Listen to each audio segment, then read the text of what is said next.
हम आज BPSC mains के पॉइंट ऑफ व्यू से जो 71 बीपीएससी 71वीं बीपीएससी जो होना है उसके पॉइंट ऑफ व्यू से ज्योग्राफी के जो प्रश्न पूछे गए हैं बीते सालों में उसकी चर्चा करूंगा। और ज्योग्राफी में भी दो चैप्टर पे मुख्य रूप से फोकस है। आज उन्हीं दो चैप्टर से पूछेगा प्रश्न की चर्चा करूंगा, क्योंकि ज्योग्राफी के सभी चैप्टर से पूछेगा प्रश्न की चर्चा करना अभी संभव नहीं है। दूसरे वीडियो में बाकी प्रश्न को देखेंगे।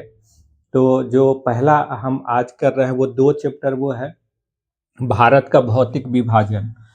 उसमें जो दो चैप्टर है उसका नाम है भारत का भौतिक विभाजन, भौतिक विभाजन, और दूसरा चैप्टर है जलवायु, भारत की जलवायु, भारत की जलवायु।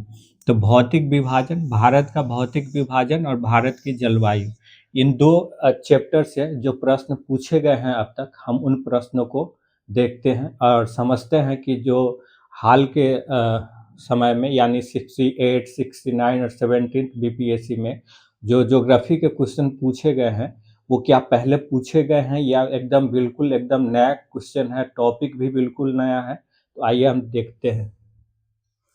पहले हम क्वेश्चन को देखते हैं। हमारा पहला क्वेश्चन है जो 43वीं बीपीएससी में पूछा गया है, भारत को भौतिक प्रदेशों में विभक्त कर, भारत को भौतिक प्रदेशों में विभक्त कर मानचित्र सहित उनका वर्णन कीजिए। यह पूछा गया है 43वीं बीपीएससी में, लॉन्ग क्वेश्चन है। अब उसके ठीक नीचे जो दूसरा क्वेश्चन है वो लिखा है भारत को प्रमुख भौतिक विभागों में विभाजित कीजिए। तो आप यहाँ देख लीजिए, भौतिक प्रदेशों में विभाजित कीजिए और नीचे है भौतिक विभागों में विभाजित कीजिए तथा उस प्रदेश का वर्णन कीजिए जिसमें बिहार राज्य की भूमि सम्मिलित है, यानी बिहार राज्य की भूमि मैदानी भाग में सम्मिलित है। तो उस प्रदेश का वर्णन करना, पहले आपको क्या करना, भारत को प्रमुख भौतिक विभागों में विभाजित करना है। तो ये तो सेम क्वेश्चन हो गया। आगे कह रहा है उस प्रदेश का वर्णन कीजिए जिसमें बिहार राज्य की भूमि सम्मिलित है। तो ये इसमें जब आप भौतिक प्रदेश का विभाजन करके उसका वर्णन करेंगे, ये लॉन्ग क्वेश्चन है तो इसमें यह भी आ जाएगा। और ये क्वेश्चन पूछा गया 69 बीपीएससी के शॉर्ट में। ये क्वेश्चन नंबर 2 जो है ये 69वीं बीपीएससी के शॉर्ट में पूछा गया है। और आप देखिए सेम क्वेश्चन 43वीं बीपीएससी में लॉन्ग के रूप में पूछा गया है। अगला देखते हैं। अगला क्वेश्चन है प्लेट विवर्तनिकी सिद्धांत के आधार पर हिमालय की उत्पत्ति की व्याख्या कीजिए। ये 39वीं बीपीएससी में पूछा गया है। उसके आगे का क्वेश्चन है प्रायद्वीपीय भारत की संरचना तथा विकास की विवेचना कीजिए। प्रायद्वीपीय भारत की संरचना तथा विकास की विवेचना कीजिए, ये 40वीं बीपीएससी में पूछा गया है। उसके आगे है, अब आप यहाँ देखिए, ये पूछा गया प्रायद्वीपीय भारत की संरचना तथा विकास की विवेचना कीजिए। और अब आगे आप देखिए मानसून भारत से, यहाँ ये जो 70वीं बीपीएससी में पूछा गया है, प्रायद्वीपीय भारत चट्टान और खनिज संसाधनों में अधिक समृद्ध है, ये स्टेटमेंट है। उसके आगे लिखा है उनके भूवैज्ञानिक संरचनाओं और संबंधित उत्खनन और खनन गतिविधियों के संबंध में कथन पर चर्चा कीजिए। तो यहाँ जो है आपका 40वीं बीपीएससी में प्रायद्वीपीय भारत की पूरी संरचना और उस संरचना के विकास की विवेचना पूछा है। यानी प्रायद्वीपीय भारत का जो निर्माण हुआ है उसकी पूरी संरचना, चट्टानी संरचना जो है, कुडप्पा, विंध्य, धारवाड़, ये सब जो अलग अलग संरचनाएं हैं जिसमें चट्टानों का निर्माण हुआ है, उसकी पूरी संरचना और उसके विकास का वर्णन पूछ रहा है। और नीचे क्या पूछ रहा है, प्रायद्वीपीय भारत चट्टान और खनिज संसाधनों में अधिक समृद्ध है, उनके भूवैज्ञानिक संरचनाओं और संबंधित उत्खनन और खनन गतिविधियों के संबंध में कथन पर चर्चा कीजिए। तो आप देखिए कि ठीक है, दोनों क्वेश्चन प्रायद्वीपीय भारत की संरचना तथा विकास और ये वाला जो क्वेश्चन है, दोनों एकदम हूबहू 100% तो एक समान नहीं है, लेकिन जब आप इसको डिटेल में पढ़ेंगे तो इसमें का ज्यादातर हिस्सा आपको यहाँ आ जाएगा। ज्यादातर नहीं बल्कि आप इसको डिटेल में पढ़ेंगे तो ये पूरा जो क्वेश्चन आ रहा है उसका आंसर आपको यहाँ मिल जाएगा। जब आप प्रायद्वीपीय भारत की संरचना और विकास को पढ़ेंगे डिटेल में, यानी ये लॉन्ग क्वेश्चन पूछा गया है, तो लॉन्ग क्वेश्चन लिखने लायक जब आप इसको पढ़ेंगे तो इसका आंसर यहाँ से निकल करके आ जाता है। तो ये पूछा गया था आपका 40वीं बीपीएससी मेंस में, और ये जो पूछा गया है ये अभी 70वीं बीपीएससी मेंस में पूछा गया है, 70वीं बीपीएससी के मेंस में। और 70वीं बीपीएससी मेंस में इस क्वेश्चन के पूछे जाने के बाद बहुत चर्चा हुई थी, इसकी बहुत डिस्कस हुआ था और कई तरह के प्रश्न उठे थे कि बीपीएससी का ट्रेंड बिल्कुल बदल चुका है, बीपीएससी यूपीएससी के पैटर्न पे जा चुका है और बहुत तरह की बातें कही गई थी। लेकिन आप ठीक से विस्तार से समझेंगे तो अब यही बीपीएससी के द्वारा बीते समय में जो क्वेश्चन पूछा गया है वही क्वेश्चन यहाँ उठा करके रख दिया गया है। अब हम आते हैं जलवायु वाले हिस्से पर, और ये जो प्लेट विवर्तनिक सिद्धांत के आधार पर हिमालय की उत्पत्ति की व्याख्या है, इस क्वेश्चन को भी रिपीट नहीं किया गया है। तो मुझे लगता है कि प्रायद्वीपीय भारत और मैदानी भारत, जो मैदानी भाग है, उसके ऊपर बार बार क्वेश्चन पूछा गया है। हिमालय की उत्पत्ति के ऊपर जो क्वेश्चन है, मुझे लगता हो सकता है कि ये क्वेश्चन पूछा जाए शॉर्ट में या लॉन्ग में, क्योंकि बाकी आप देखिए प्रायद्वीपीय भारत के ऊपर या भारत का जो मैदानी हिस्सा है, उन दोनों के ऊपर बार बार क्वेश्चन पूछा गया है। लेकिन हिमालय की उत्पत्ति के ऊपर अभी अब तक सिर्फ एक बार क्वेश्चन पूछा गया है 39वीं बीपीएससी में। तो हो सकता है आने वाला समय में हिमालय की उत्पत्ति के ऊपर प्रश्न पूछा जाए, या हिमालय की जो संरचना है, हिमालय का जो चाहे वो आपका डिवीजन है, हिमालय का विभाजन है, चाहे उसकी ऊंचाई के आधार पर, चाहे उसको हम प्रादेशिक आधार पर जिस तरह उसका विभाजन करते हैं, तो हो सकता है उसके आधार पर भी प्रश्न पूछा जाए। अब हम जलवायु वाले हिस्से पे आते हैं। तो ये क्वेश्चन यहाँ है कि किस प्रकार से भारतीय मानसून का परिवर्तनशील स्वभाव भारत के कृषि को प्रतिकूल रूप से प्रभावित करता है, बिहार के विशेष संदर्भ में इसकी व्याख्या कीजिए। यानी पूछ रहा है भारतीय मानसून का परिवर्तनशील स्वभाव। आप जानते हैं कि भारतीय मानसून निश्चित नहीं, भारतीय मानसून में अनिश्चितता और अनियमितता बनी हुई रहती है। इसका मूल विशेषता ही बन चुका है। मानसून किसी साल बहुत अच्छा होता है, किसी साल खराब होता है, किसी साल बहुत खराब इसकी स्थिति होती है। और ये भारतीय मानसून का जो परिवर्तनशील स्वभाव है, जाहिर है भारत में अब भी एग्रीकल्चर मुख्य तौर पे, भारत के बड़े हिस्सों में अब भी एग्रीकल्चर का मुख्य जो एग्रीकल्चर सेक्टर है, उसमें सिंचाई का मुख्य स्रोत मानसून से होने वाली वर्षा ही है।